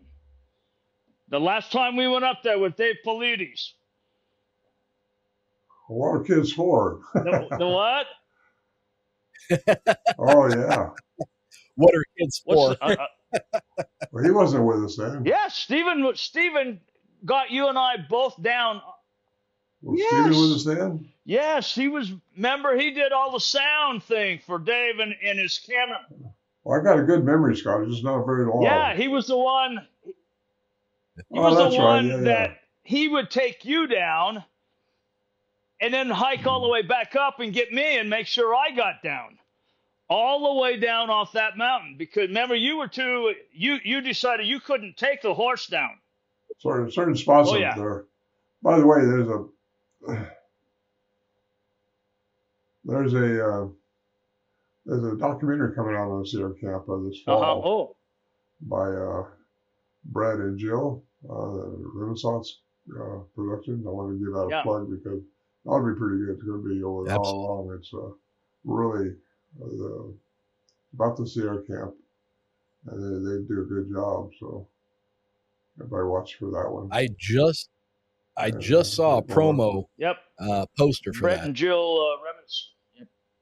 Just earlier today. Yeah, they finally first and only time that Bill McDowell and Lewis Johnson have been interviewed ever, and there's the only two left really. David Johnson. Warren Johnson's youngest son has Warren Johnson's collection of tapes, which he's also turned over to Jill and Brett to look at and listen to and corroborate with what I have and what we sierrasounds. If there were recordings that were done at the same time under Warren Johnson's tape recorder that Al Berry was doing, that's a good deal. I now have those. A lot of people think that are they the same? Somebody else's backed up in a pickup. They have them. They copied one. Ron, are they the same? Did you get interviewed by them? Are they the same people? I'm sorry. Yes, I have those tapes from the Johnsons on hand now. I have not got into them to try to transcribe them, but those are all new to me. Oh. Yep. Did you have a question, I had two things I wanted to bring up. The people that are making the Sierra Sounds documentary, are they the same people that did the A Flash of Beauty? Okay. Yes. Great. That should be good then. This will be their. The other this thing will I be wanted their to say, big one, though, I think. yeah, Yeah. they did a great job with the Flash of Beauty. I was Good. impressed with that. Yeah. The other thing I wanted to say is that I do have two recordings, and they are both from the Yankee Springs area of Michigan. It's in the Lower Peninsula. It's a little south of Grand Rapids, Michigan. And the guy who recorded them gave somebody permission to share them with me, but did not give me permission to ever air them. Okay. But I'm telling you, Ron, when I listened to those, I had to go back and listen to the Sierra sounds to make sure that parts of those weren't the same as your recordings. They are that similar. Mm. But what I will say is I think there's a difference in the quality of recording equipment. Obviously, there's several years in between yours and theirs. So I think the recording equipment is a little bit better. And my guess is that the subjects were a bit closer than what you guys were dealing with. But man, I'm telling you, when you listen to those, of course, it's insane how close it is to what Ron has. So I'm going to reach out and I'm going to try to get. Yeah. Say again. Well, yeah, that'd be good to have some collaboration. And I know that I got a sound from Ohio one time that Al Berry called me and said, "You got to listen to this. Somebody plagiarized our sounds." And I listened to him. I said, "Yep, I'll go through our sounds. All the ones that we'd let out. I checked them all, and they were different. They sound like when you first hear them, they sound like they're our sounds, but they weren't. There's no signature of the we've same. also received several that were plagiarized from our sounds. We've also had guys, send tapes to me and to Ron that we take one, listen to them, and we go, "Oh my God, no, that's on the second side of the Barry tape or whatever." So yeah, they've tried to hoax us several times as well. Yeah. I'll try to get permission to share that with you guys. Is just put the thing on a graph and see how it compares. That's what I did, because I'll do that before I accuse them of plagiarizing, because I want to make sure of course, all right. And like the Ohio one, that one I definitely checked that out, and yeah, let that guy see if that guy let Scott look at him. Listen. Oh yeah. Yeah, we've always done that, Eric. Whenever we started doing that right in the beginning, when we started presenting our study, we would solicit submissions from the Bigfoot community, because they're the ones that are out in the woods. Yeah. So we've always, every time, solicited submissions, and I've received several dozen. But most of them not very good. A few of them pure and simple hoaxes. But a couple of them very good. So I've always been willing to listen. And then give my true professional opinion. Yeah. And a lot of people hear a howl or a scream or something that they've never heard before, and they think it might be a Bigfoot. So I asked him to send me the sound, and if it's just a howl or whoop or something like that, I don't bother Scott with that, because he's a language guy, and he wants to hear a morphine stream of words, like we have on our tapes. So I sent him out to the Olympic Project in Washington, and there's a guy out there, Dave Ellis, who will do that, and he doesn't charge, I don't believe, at all. and he will identify it, compare it to other animal sounds. He's got them all on a graph, and he can see if it's the same one or not. And if it matches something else, like a coyote or something like that, he'll know it. Even though it may sound like a coyote, it might be above what he has on his graph. Anyway, that's all I got to say about that. Ron, Ron, do you have a release date information for the Sierra Sounds, for the documentary? Only the documentary. It's only going to. I've been told it's this fall, but it's hard to pin them down because they're still editing, and that's a big deal. He did a great job on it. Brett is, and Yeah.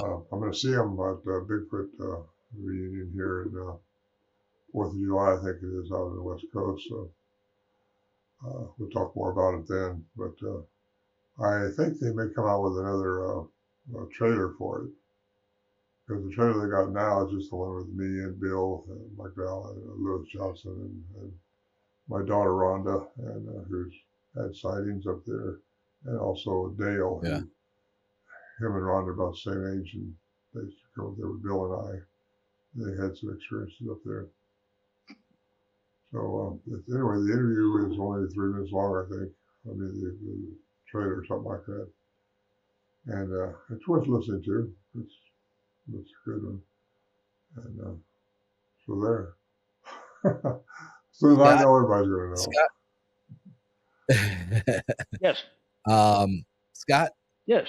If you don't mind, we got about 8 minutes left. Can I talk you into talking about your sighting? Yeah, like I say, I think I told you this before when you first asked me about it, and the reason that for many years I never talked to anybody about it. Now I'm where like I don't care.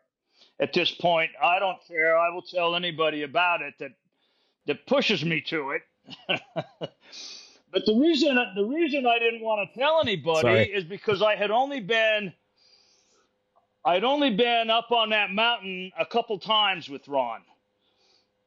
In fact, I had only started studying the tapes. It'd only been a couple, maybe 2.5 years since I'd met Ron and had started, this endeavor. But my ex-wife was biking out here very close to Kansas City, out in the conservation area. And she had seen a bear footprint. And she had known that Stevie and I had been out there, and we'd been looking around, and that we'd been up on that mountain. So she took a picture of that and told me where it was. So I took Mandy. Ron might remember Mandy. She was my old girlfriend at the time. I took her out to this place, to this conservation area, and we were just driving out on and anyway, what I was saying is why I didn't want to tell a lot of people is because I had only been doing it for 2 or 3 years, and I knew people I had met in the research community that had been doing it for 40 years and never had nothing happen to them.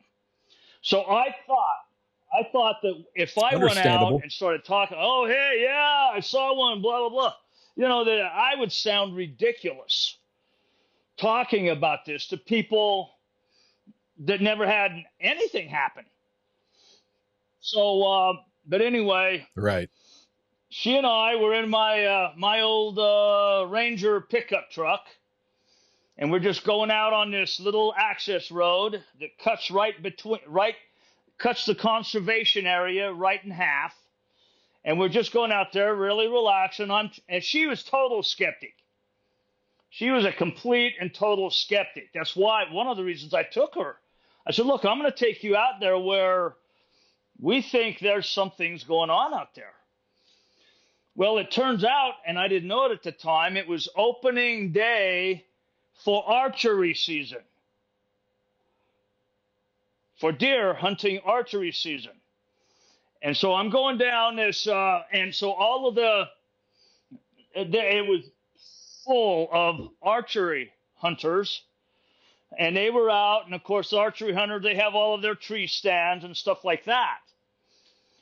So I'm going down this road, and I see way a couple hundred yards ahead of us, I see 2 pickup trucks parked there.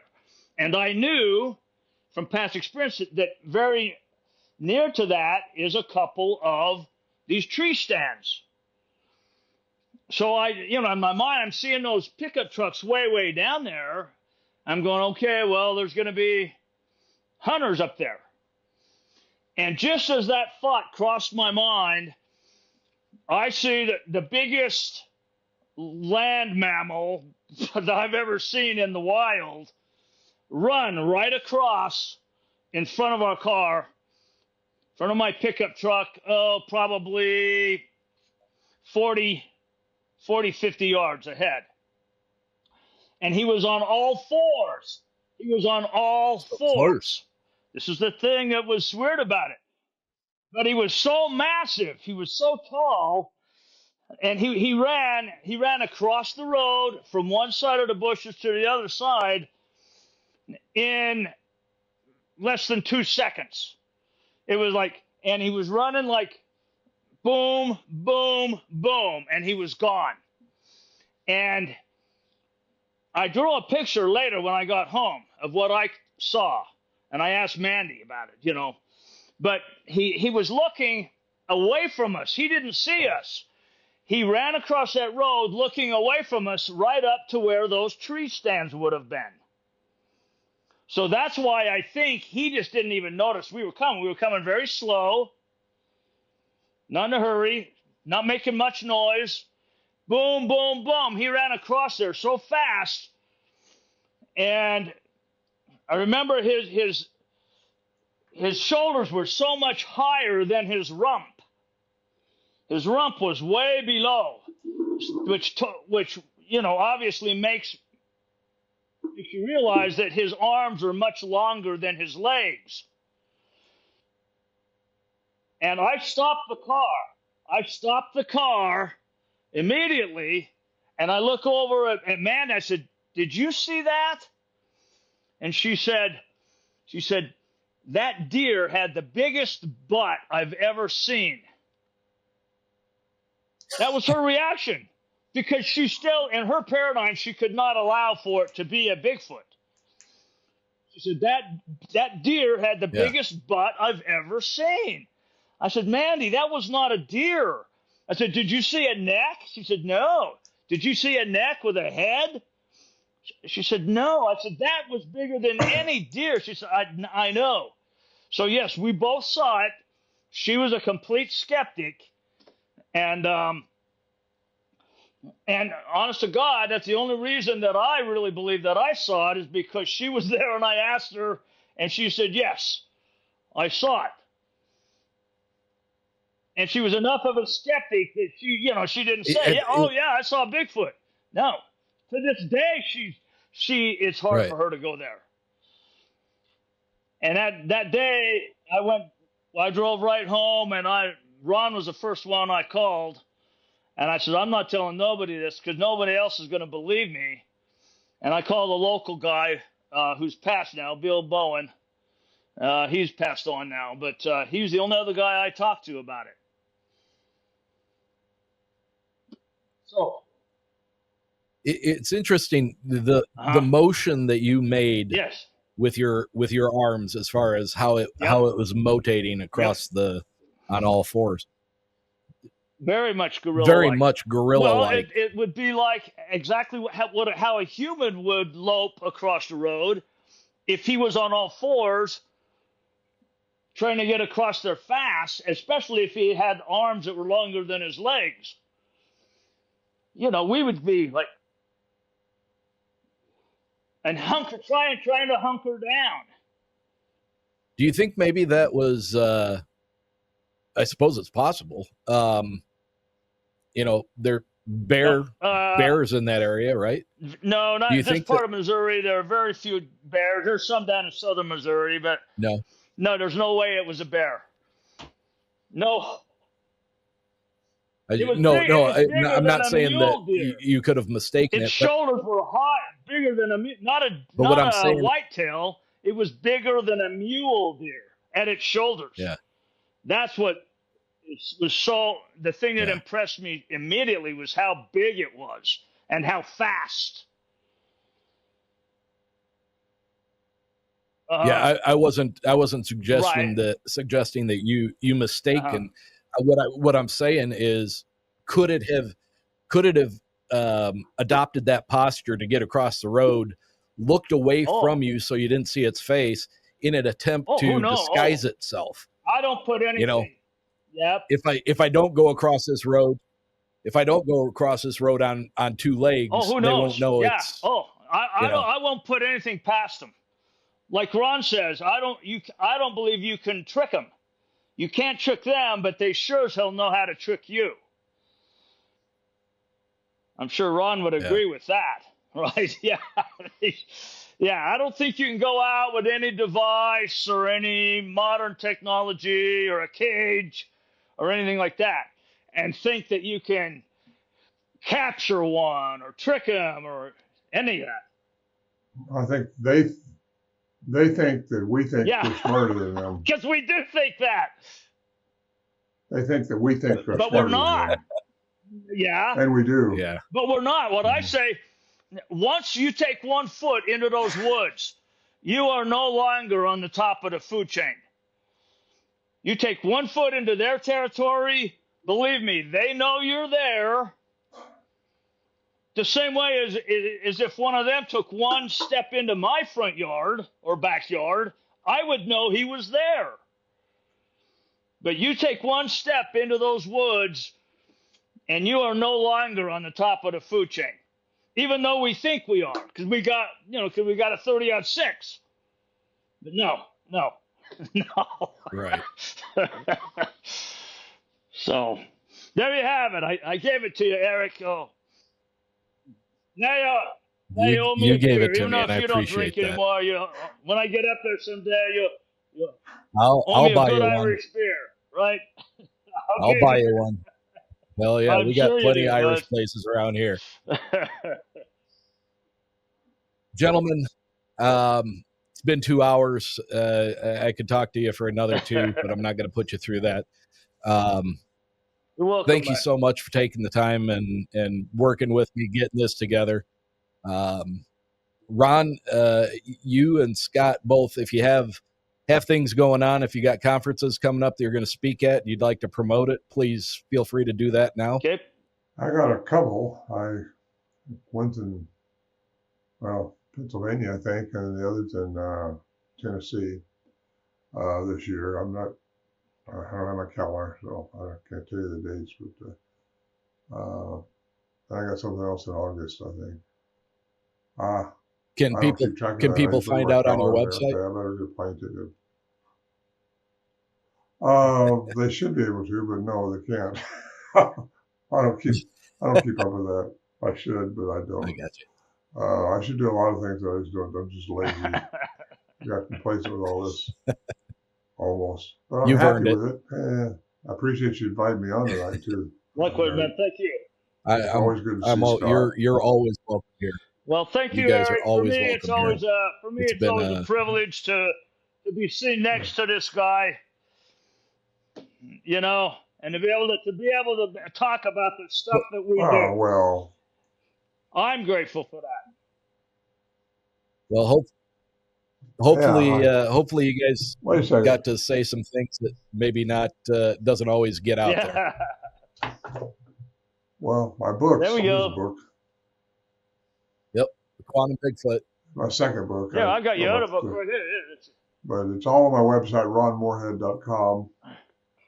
I got my copy right Here's here. your other one right here. I got it on my next to my bed. This is your last. That's Voice in the Wilderness, isn't it?